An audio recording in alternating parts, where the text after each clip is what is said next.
A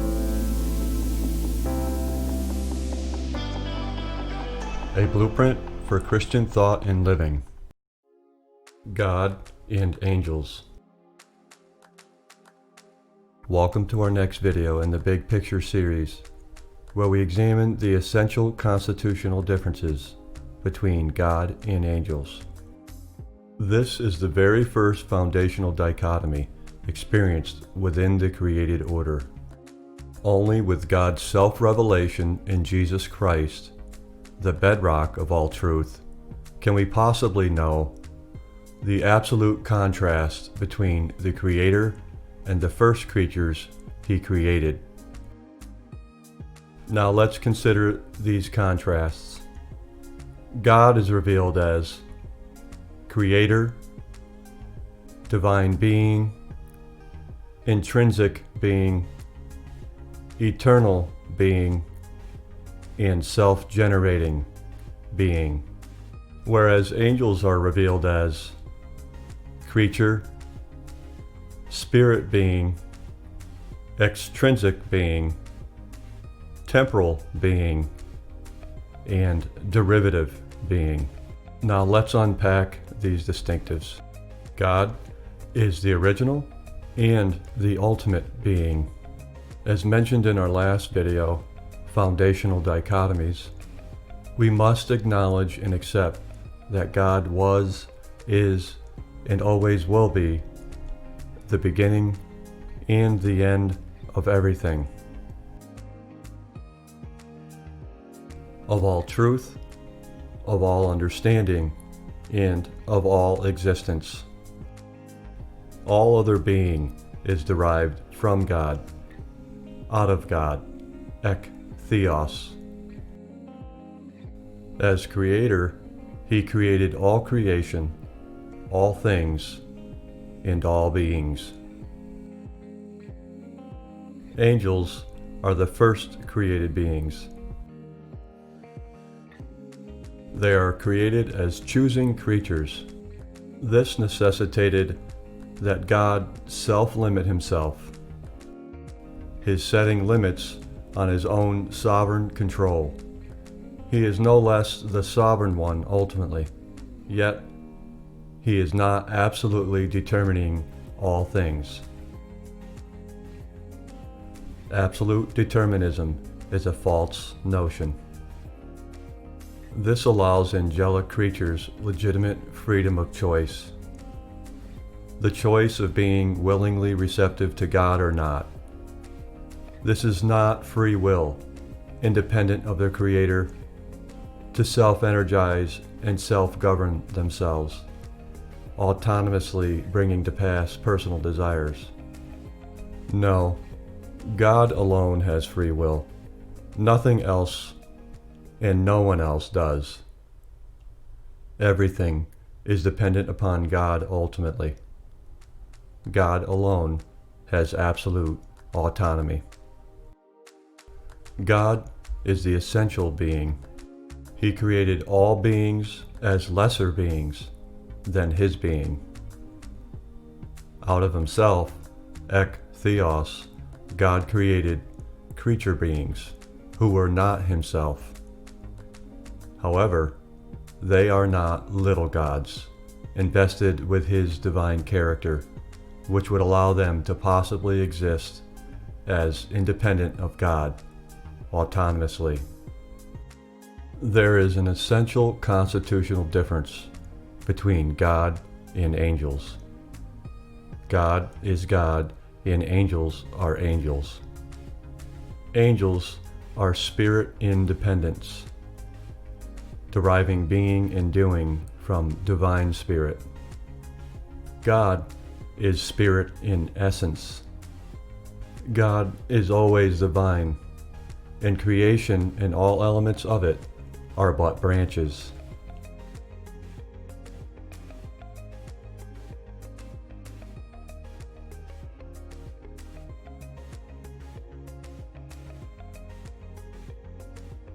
God is the creator being. He is the source of everything. He is the essential cause of all things. Though he allows legitimate freedom of choice, he is not the blameworthy cause or culpable cause of evil. Evil is absolutely incompatible with God's character. God's essence is always and everywhere good. Angels were and are creatures. They are always fully dependent upon the Creator, never autonomous. The head of the angelic host was Lucifer, the light bearer. God's creative intent was for Lucifer to bear and/or reflect the light of God's character. Lucifer himself possessed no inherent light. By God's divine design, Lucifer could only derive from and in turn reflect only God's light, like the moon does the sun. God is the exclusive divine being. He is the singular divine being comprised of a personal tri-relationality: the Father, the Son, and the Holy Spirit. Three unique persons in one singular being. As the exclusive Trinitarian being, he is not merely comprised of a list of substantive attributes that religion and philosophy attempt to ascribe to him, but more importantly, the Father, Son, and Holy Spirit are the essential divine persons of God's single divine being. Angels are created spirit beings. They inhabit and function in the non-material, spiritual dimension of creation that is distinct from, yet intersects with, the material and sequential realm of creation, that is, the time-space dimension. They are not spirit beings in the same sense that God is spirit, as the only being that possesses uncreated, divine spirit essence. However, we need to keep in mind that angelic beings are not exactly equivalent to human beings either. Angels do not bear the limits of physicality like humans. More about this in a moment. God is the intrinsic being. He exists in and of himself. He is self-existent, but not self-caused.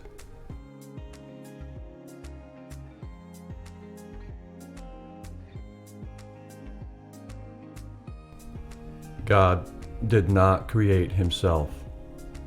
Nothing exists that is greater than and a possible cause of God's being. God is the original being, the non-begun beginner. His being and doing are not ultimately contingent upon anyone or anything other than his own character and will. Angels have extrinsic being. Their being and existence come from outside themselves. They are creatures, and their being was created by God alone. And their doing is governed by God, all the while allowing them to be choosing creatures. They are not self-employed creatures as independent doers, but are choosing created spirit beings deployed by God, with Him personally indwelling them. God is the eternal and infinite being. His existence is beyond, not limited by or dependent upon, creation. Let us note again the two dimensions of creation. First, the non-material and non-sequential dimension, where angels dwell. And second, the space and time dimension, where humanity dwells. God is everywhere present at every moment, within creation and beyond creation. He is omnipresent and eternal.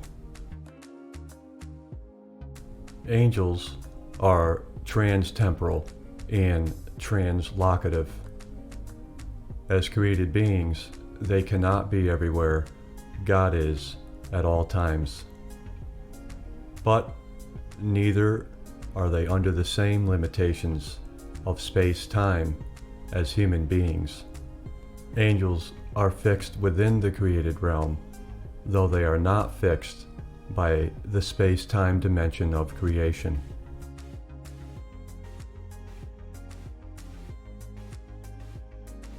They occupy the non-material dimension of creation.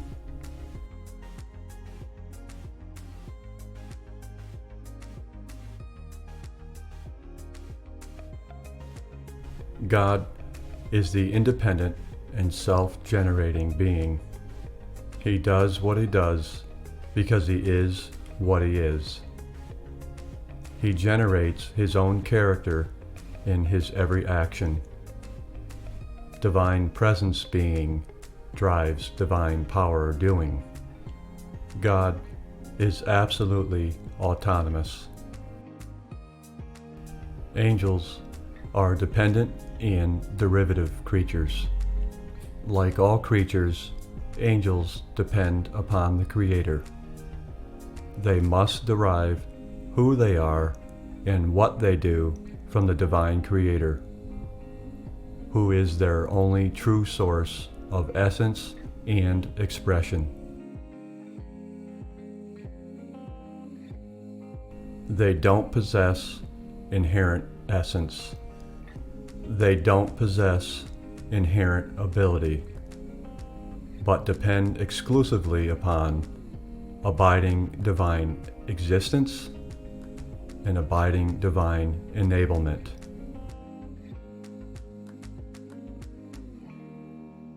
Let us return to our analogy of the structure of a house. The foundation of Christian thought structure contains a most fundamental truth that differentiates divine essence of the Creator and the derivative essence of the creature. This in turn explains the function of the creature. This fundamental truth is that as designed creatures, they are always functioning as derivative creatures, dependent upon the creative designer. Creatures are never self-generating beings, self-animating beings, or self-governing beings. For only God alone possesses this kind of self. He alone is self-generating, has free will to freely act out of his free being. He always acts out of his character of self-existent goodness for the sake of others. God alone is love, reveals love, and does love. Any expression of agape love in creation is agape love himself, abiding and working in creation. Lucifer was the head of the angelic host. He was created a choosing creature. His was a simple choice of either yes or no. Either yes, in acceptance of his God-intended and derived function as light reflector of God's creator glory, or no, in rejection of his God-intended function, refusing to accept and acknowledge his derived being and derived doing. Lucifer had no other alternative choice but to willingly derive all being, doing, and knowing from God, or not. Whereas mankind's choice was not just a simple yes or no, to derive from God, but a more complex choice between two legitimate alternative spirit sources. The first humans, Adam and Eve, had a choice of alternatives. Either receptivity to God as the life giver, or receptivity to Satan as the death dealer. We will develop this understanding of humanity further in future videos. In our next video, we will take a closer look at the foundational dichotomy, difference between God and Satan, a dichotomy of essential character.